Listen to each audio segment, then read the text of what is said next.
Hello, everybody. Welcome back to your favorite print-on-demand podcast, the Sales on Demand Show. I'm Adam, and it is the middle of summer. This is episode 137, and I'm going to be talking about Midsummer Blues, prepping for the rest of the year. It has been a while since I've released a new show, and I guess I'm sorry, but yet I've just been having a good summer. Really been going out doing a lot of stuff. It has been a very good summer so far. It's almost half over, which is sort of a sad thing, but you know, I've had a really good time and I've done a lot of things. So what's new is I guess I reached 30 days of not eating sugar, which was kind of my goal.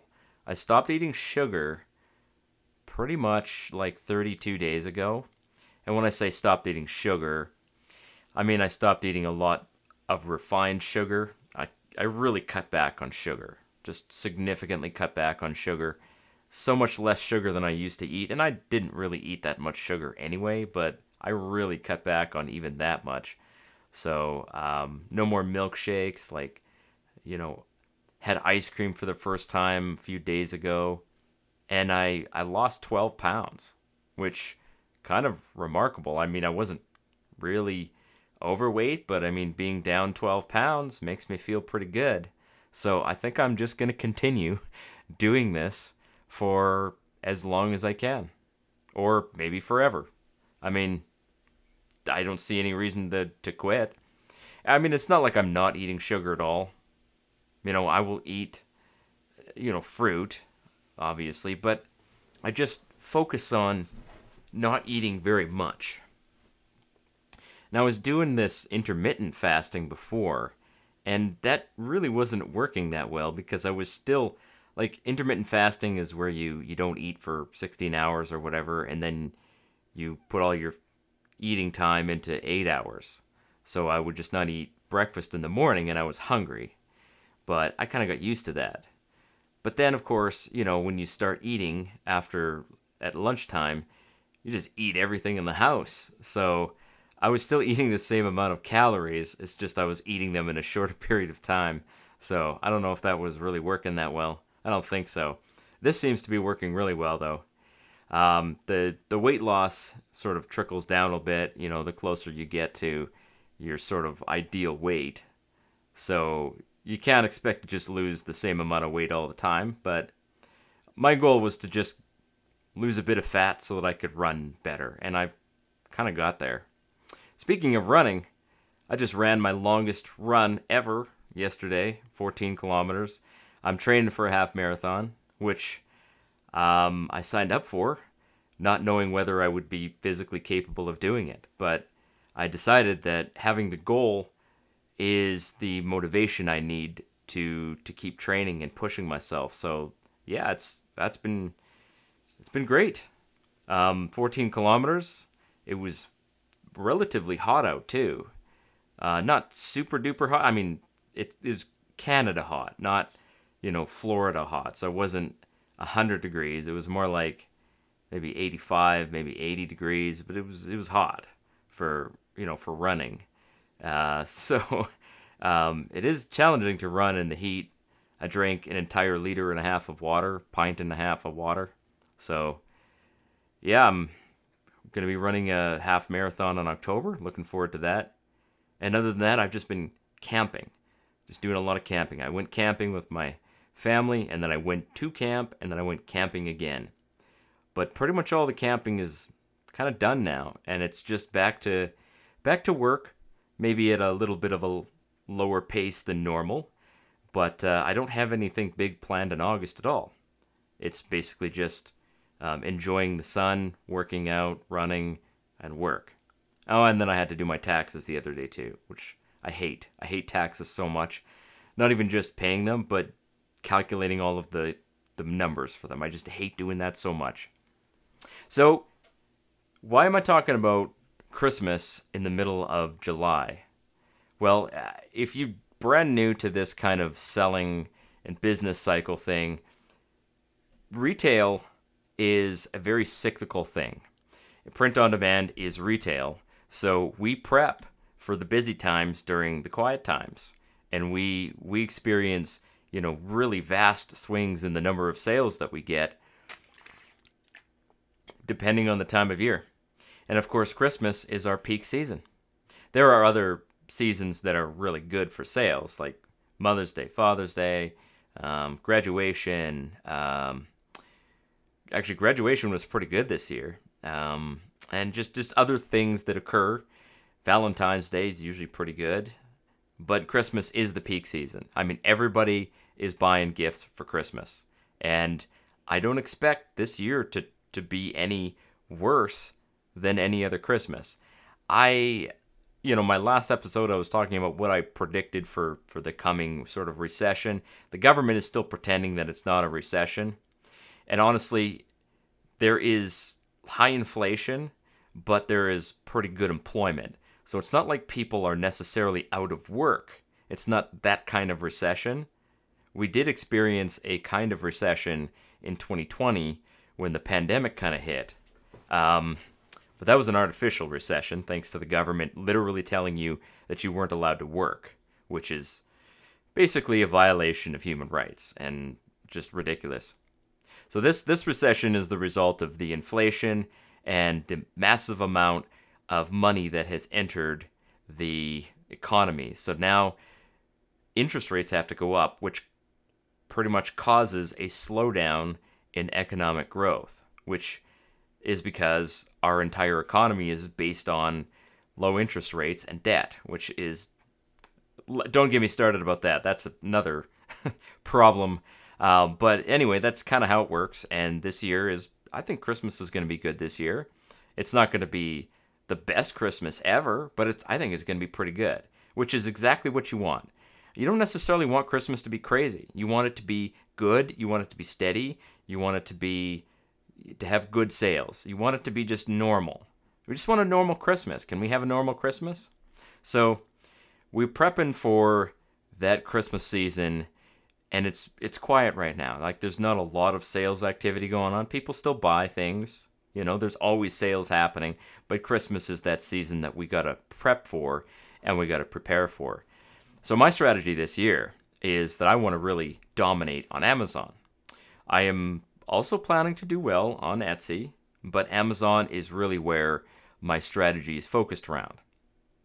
So I thought I'd walk you through my timeline, give you an idea of what I'm doing to prepare for this year. And my goal this year is that I want to hit $250,000 in sales. That's my goal. So I'm already, I'm doing pretty decently, but I'm nowhere near that $250,000 in sales. So from here to the end of the year is where all of those sales are going to occur, if they occur at all, of course. Now, it won't be hard for me to hit, over 100,000 in sales.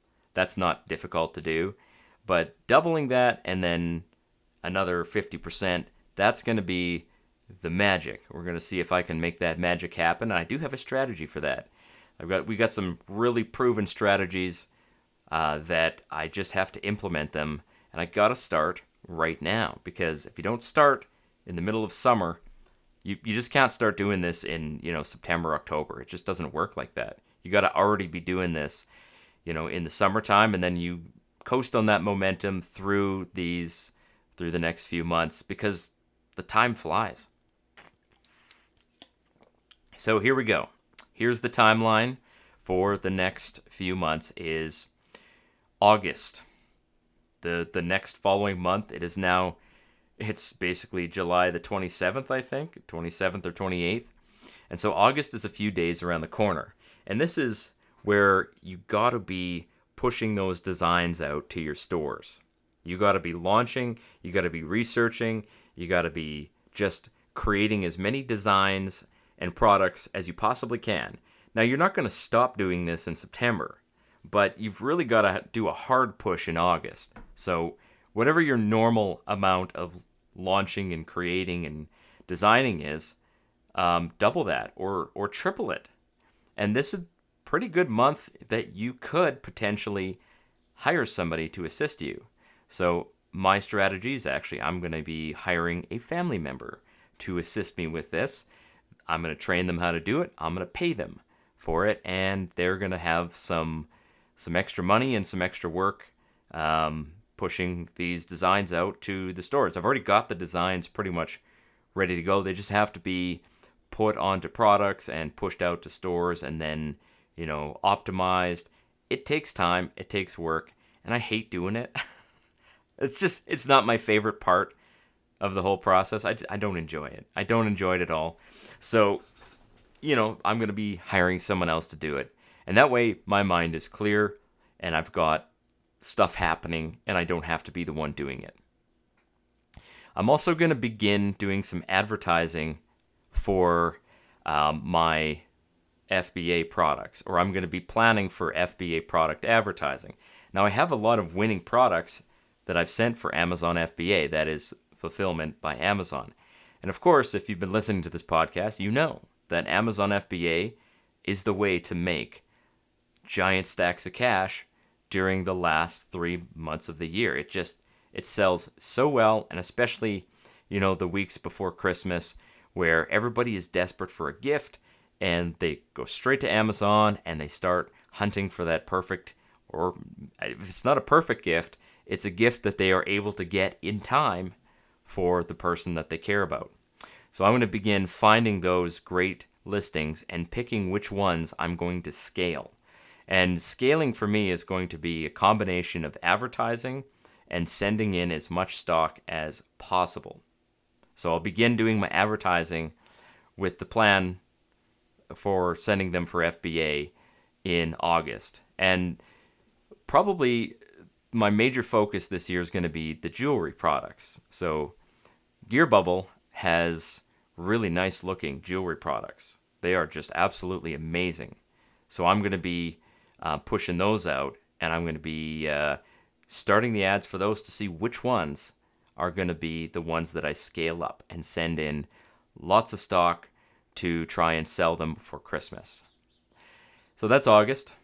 September, well, by September, I should have an idea of which of my products are probably going to be the winners. So now, that being said, I have thought that I had winning products before, and then it turns out that they weren't. So I probably won't be sending in like gigantic, crates of stock for winners. I'll be starting with a slow, steady stream of, FBA stock, and I'll begin to scale up once I see that they're selling regularly. I also have a lot of products that they once sold pretty well, and they don't sell as well anymore. I'm probably going to phase those out, or perhaps redesign or relaunch something else in that niche, because they're good niches. It's niches like stepmom and stepdad and stuff like that. But the products that I have in stock just don't sell as well as they used to. So I'll probably phase out the ones I have now and send in new stock. See if I can get those ones selling. And I got to get rid of anything that doesn't sell well, because Amazon has this thing called inventory health. And this is what really killed me last year. I could have done really well last year, and I did. I did pretty good last year. But I could have done even better if I had been allowed to send in more stock for FBA. But they limited me to 1,200 units of stock, which is, I don't know, it's about $25,000 worth of stock for the entire Christmas. And that sounds like a lot, but it's not really.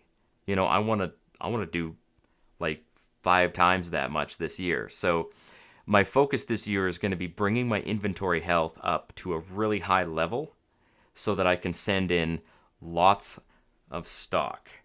I don't have any limits on how much stock I can send in.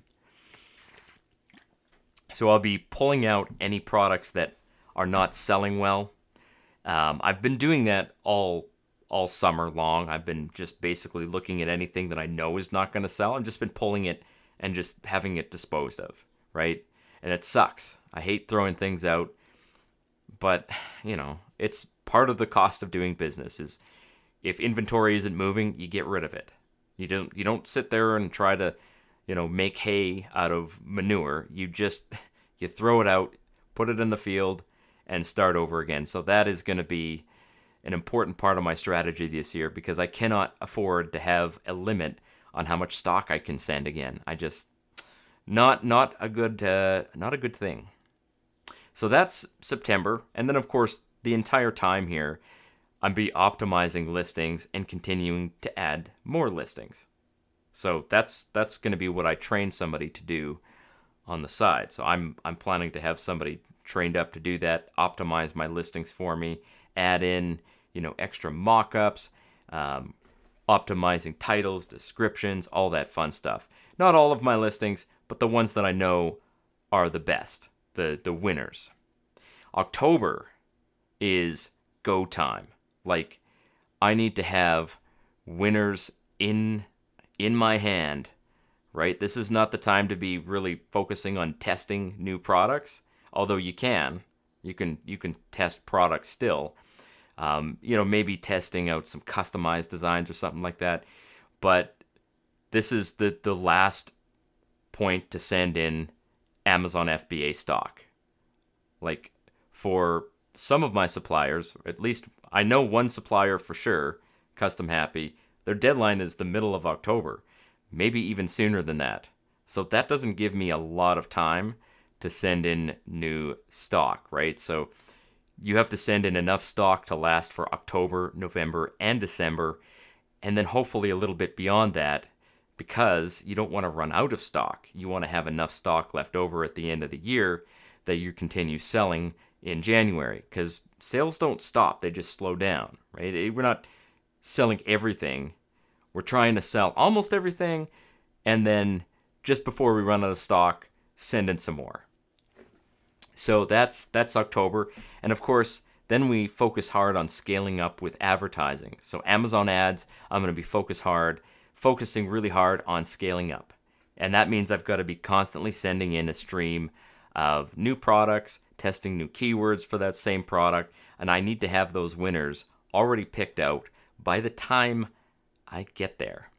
And that's it. I probably won't be able to send in any more stock for Amazon FBA.